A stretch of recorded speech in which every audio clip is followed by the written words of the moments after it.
I'm having trouble with lifestyle design right now, and people are starting to notice. Namely, my family, because I'm living with them, and I'm feeling like I just don't have freedom of movement. So if I read something or write something and I feel energy to maybe create a video or something, I don't have the space and quiet in order to do that. There's a TV going on the other side of my wall, or there's people walking overhead, and I'm finding I'm really sensitive to all of that right now. And so it's a challenge, and I just feel partly like being away for so long and then coming back, I really just want to get into being able to create what I want to create, because I couldn't necessarily do that while I was away. And also, I did get to create what I wanted to create while I was away. I ended up coming off my meds. So to be back and then just sort of sit and vegetate isn't resonating with me. And I find it hard to read or think if there's a TV going on the other side of the wall. So I'm attempting to cohabit, but it's really challenging.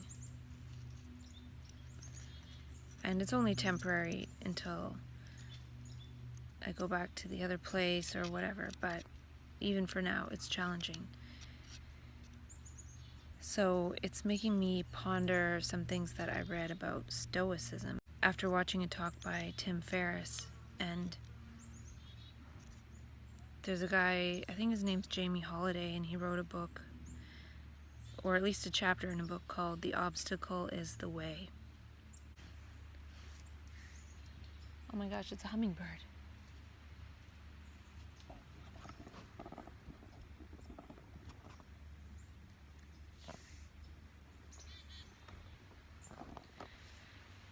I don't know if you saw the hummingbird, but that was really exciting.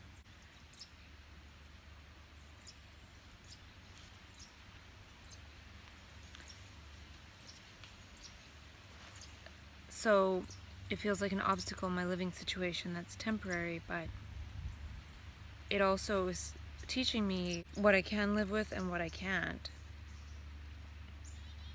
So when I go to my next place, I have to keep in mind that I can't necessarily live in a hollow apartment building where there's going to be TV noises on every wall. And I'm just feeling more comfortable in general in nature. In California, it was just full of nature and beauty, and I had a small space for my personal space of living, but when I went outdoors, it was just like being in a park. It was like living in a small room in a park. Whereas living in a small room in a basement of a house is feeling quite stifling. In a way, it's good because I will get out of the house, and that's a good thing to do while the weather's still nice, because it's going to get really, really rainy and cold within a relatively short period of time. So in terms of the obstacle is the way, I'm seeing my living situation as an obstacle, but it's also allowing me to question how to design my life moving forward. And even something as simple as getting that battery pack is really helpful. So that helps with being able to be out and about and mobile. So it feels good to keep moving. And perhaps part of what feels stifling is that I can't just talk to myself when I want to, because there are people around.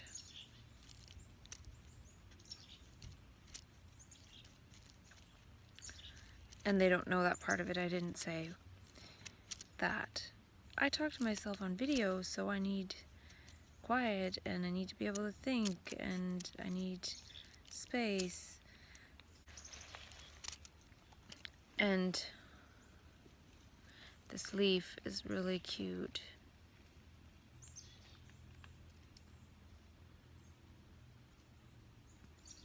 So I am feeling the pressure of my living situation, and I may have to find a new place. I didn't go back to the noisy place, but I still could. And I could also just find a different place, which I will at some point. I just wanted to see if I could settle in first before having to do that. And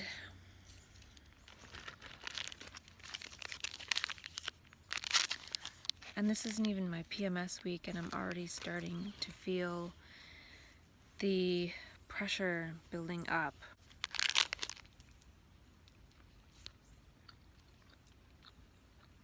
And I have come across some interesting articles and things on creativity lately that really sparked me into writing stuff. And I want to extrapolate some of it, but I just don't really have the space to do so. And then the next day I'll listen to something else, and then I'll get inspired again, but then I don't have the space to do something with that. So then I start to feel disorganized.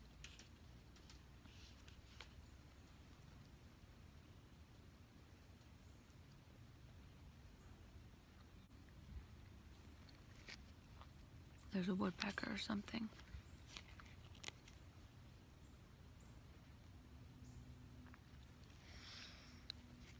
So it seems like being able to be in dialogue with myself is really important, because that is a big reason why I feel stressed, is not being able to have dialogue with myself when I am inspired to do so. And then I have to change my behavior, as in not have dialogue with myself, because I can't at that moment. And then I do something else, and it sort of dissipates energy and also makes the energy feel like it's building up and not getting transformed. It's kind of like still channeling that information and meaning and perception from the universe, and then not being able to utilize the process that I have this past year in order to move that energy.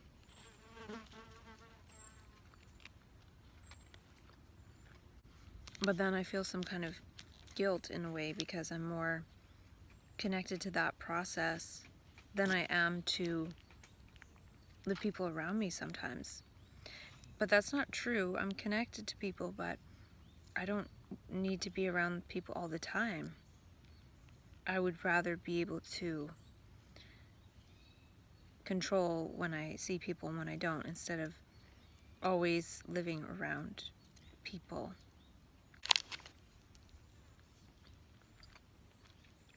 So, as usual,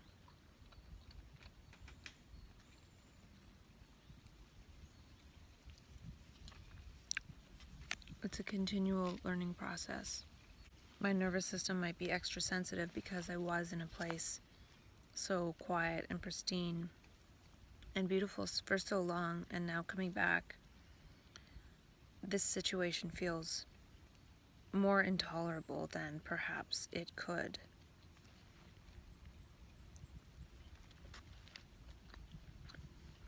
And I feel kind of like a bitch in a way, because I can't stand being around people, and it's not necessarily them, it's just the way I am, I guess.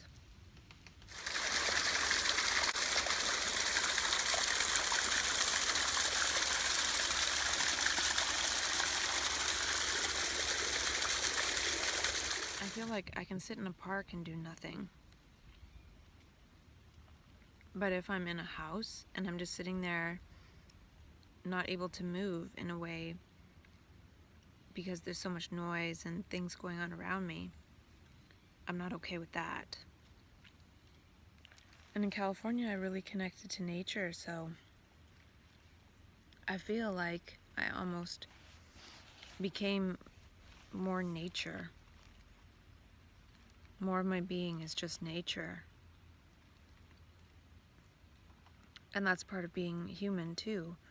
But a lot of times that is de-emphasized in society. But now nature is a really strong part of my nervous system and being, so not being in nature as much is a challenge. Yeah, I really don't know. I'm trying to figure this out. I don't want to go downhill, and I don't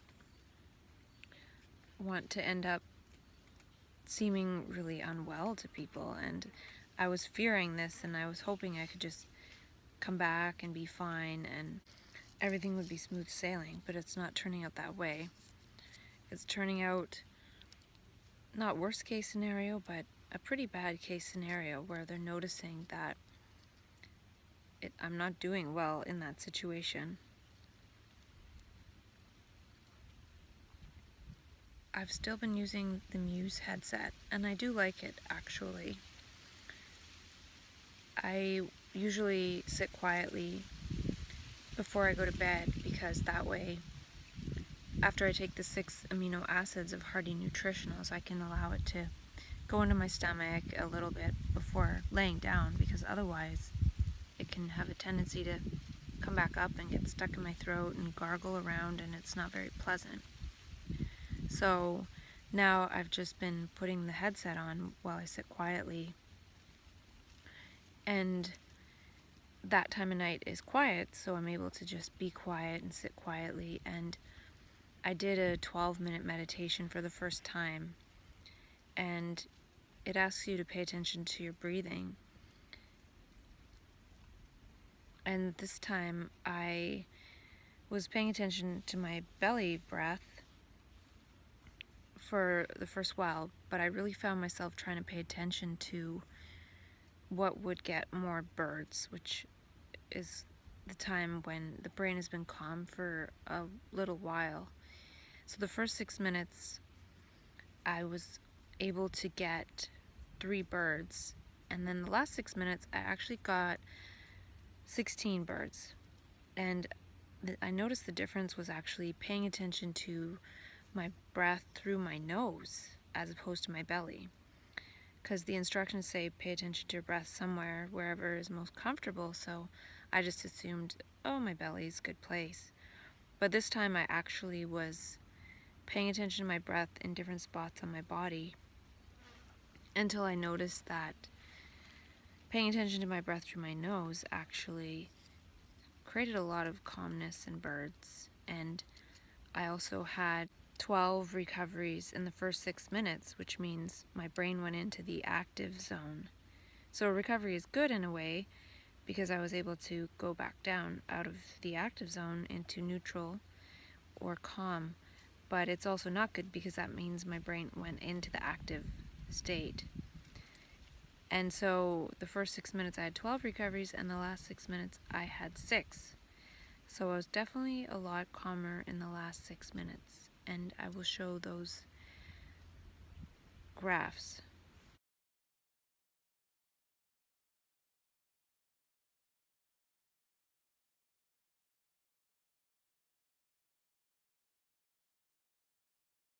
So paying attention to a certain place on my breathing can change the calmness, and I also realized that it's not necessarily going to stay the same each time, because I did the whole paying attention to my nose breathing last night, and it didn't really have the exact same results.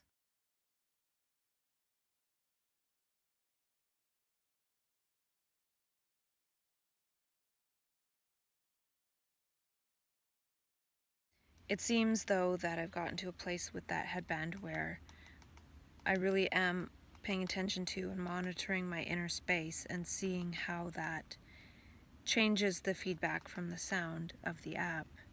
And I guess that's the point of it. So discovering that and maybe finding different ways to pay attention to the inner that will bring more calmness. Because my brain is pretty calm in general, but I do feel it's also very active in general, even though it is calm. It's quite active. And I think that goes along with this seeming proclivity to have access to more information, or however that works.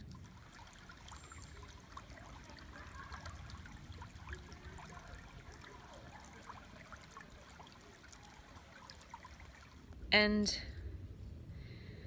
I mentioned I came across some interesting articles lately, really interesting, and usually when I read stuff and I find it fascinating, it seems that that's already something that I'm looking into or actually doing already.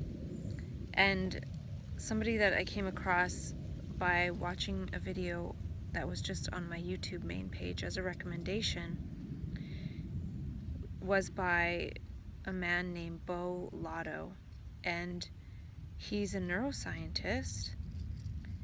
And I watched that talk, and then I ended up watching 2 other talks by him, and it was really interesting because what he's talking about to me is at least partly exactly what I'm doing. He was talking about creativity, and I'm going to go into it more because I feel it's really important. But he was saying the basis of creativity is perception. And I've talked to myself at great length about perception and insight and how it's different than just.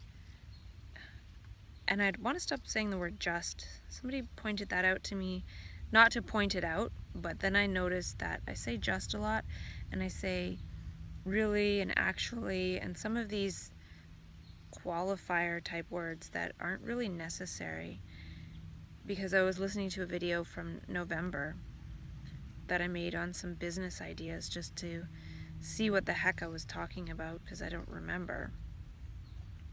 And I noticed there are certain words that I say a lot, and it's partly because, and I said partly too, because the thing is, it's not totally, it's partly. I don't want to say anything that sounds like it's only that. And Robert Anton Wilson might call that maybe logic. These are sort of maybe logic words, I think. So they're not necessarily bad, but I do notice that I use them because I'm not talking in absolutes to myself. So even wanting to say, I use those words partly because I don't want to sound like I'm speaking in absolutes to myself. I don't necessarily need the word partly. I could say I blah blah blah because, not partly because. So I do use these maybe logic type words, and I'm just making that up now, and maybe that will explain to myself why I say some of those words all the time. But there are some that sound a little bit more concrete, like actually and really, and I don't know about using those, and I hope I didn't use those so much all the way along, but I likely did. Because I do talk to myself about language creation, and some of it is just editing out some of those words as well as creating words, and I haven't even learned how to integrate some of the words that I've created for myself into talking with myself, but at least I have created words with myself. And I even started creating a little bit of a lexicon of sorts, which is just the alphabet down and then all the words that start with that letter across, which might be kind of interesting. And I totally diverged from what I was about to say about Bo Lotto, and I do find what he says really fascinating. It's right on the mark with what I've been talking with myself about all this time. And he said creativity starts with perception, and to me, this whole process of self-dialogue has been an activity in perceiving creatively and talking about it. there's so many things that he said that are very relevant to what I've been doing, and I will go into it later, but I did write down a quote that he said. Bo Lotto said, "The next greatest innovation is not going to be an external technology, but an internal way of seeing and doing." And for me, this whole self-dialogue has been my way of seeing and doing, of seeing for myself, discovering for myself. And he even used the phrase creating perception. So perception isn't a passive thing. It's not reporting accurately on what is out there, but there are other elements that come in to create our perception, and usually that is the past. And he talks about that. He talks about how the past is part of what comes in to create our perceptions, and creativity is seeing differently. So he actually says creativity is seeing differently.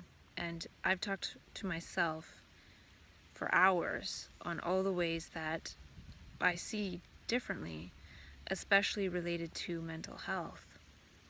And so that is the definition of creativity according to him. And so to me, this whole process of self-dialogue is creativity itself. It's seeing differently, and it's a process of capturing what I see differently by saying it to myself on video. And he talked about how if it's our past stuff that comes in order to create perception, and that's old, and we would rather be resting in what we know than what we don't know, meaning we crave certainty. So we'd rather cling on to past certainty and insert that into the present moment than be uncertain or not know.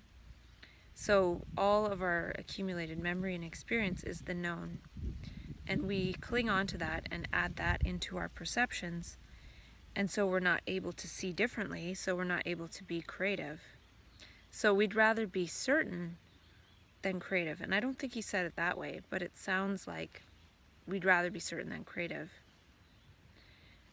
And it can even make it sound like creativity is this big thing, like this big mystery that you have to sit down and practice, but the simplest perception can be a creative act if we approach the moment with not knowing. And I've said this to myself many times, is that the most important thing that I could ever say to myself in a way is I don't know. Because when I don't know something, then it leaves open the possibility of seeing something new. So what is cool about this guy's work is that what he's talking about is what I've been doing all along. And he's actually giving the neuroscience to back it up. And he also talks about anyone can be a scientist. I've talked about that. I've talked about being a guyentist. And he talks about several things that I've talked about along the way, including how important it is to discover things for ourselves. So he has a website, bolotto.com, and there's a section on there called Labs, and I want to talk about it more later, but he mentions he has this lab where it's an experiential type workshop, but it's not really a workshop, where you actually discover things for yourself, not just passively get information. Because he's saying discovering for ourselves is what's most important, and that is one of the fundamental things that I've come upon in this process, is that self-discovery is the most important thing. And it doesn't really matter what you discover, and it doesn't matter if it's right or wrong, it's the discovery. And the discovery is self-evident, and it doesn't necessarily have to be shared. We can't necessarily share everything we discover, but what we can do is move into that way of being that is discovering for oneself. And that's something that I've done with myself. And by being in that mindset or mind frame of self-discovery, I've been able to discover things in daily life as well. It's not just talk. It has been an embodied thing all along too. By creating all that context around mental health, I was able to move out of the mental health system. And that was another thing he talked about in one of his talks, was that context is everything. He was saying that information really has no meaning. We actually give the meaning, or the brain gives the meaning to the information. It's not a passive process. So in this process, I've talked to myself a lot about how important it is to make one's own meaning, which is to make one's own context. And this whole time, I've just been creating context for myself, not this is step 1, step 2, step 3. That's just information to go by as a pattern, which he talked about. He said that we give kids recipes. Kids going through education is just giving them a bunch of recipes for life. But by doing that, they're not taught this self-discovery or discovering for oneself, which is the most important thing. It's not what you discover, but that you discover, that you can discover for yourself. And I read a great quote in a book by Krishnamurti called Individual and Society. On one of the first pages, it says that very thing. And he also said, don't cling on to what you discover. And then it just becomes this endless flow of discovery. Not to discover a particular thing. And that's what science is, in a way. It's trying to discover particular things that are very utilitarian and useful. And then the masses just sort of walk around waiting for those discoveries to come out, but they're along a certain direction. So the information on his website and his videos is very interesting, because it's exactly what I've been doing with myself, and it definitely works to discover for oneself. And he talks about how uncertainty is necessary for creativity. And to me, the whole thought structure of our personal ego self is our security and our known that prevents creative perception. Perception itself is a creative act, but when we are always injecting that with past, it's not really a creative act. It's just recreating the past. And so the self-dialogue has been talking about creative perceptions, bringing other context and meaning into the moment of what I see.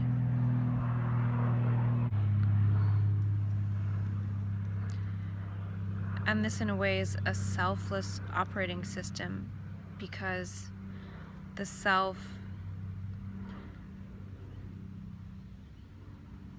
is all that we know about ourselves, all our ideas, our beliefs, our thoughts, everything that we know about ourselves in a bundle.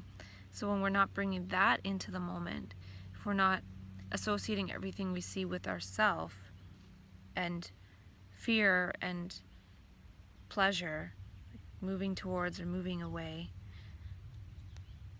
then something else can come in order to create perception. So fear in terms of reward and punishment and is what's in the way, and he talked about that too.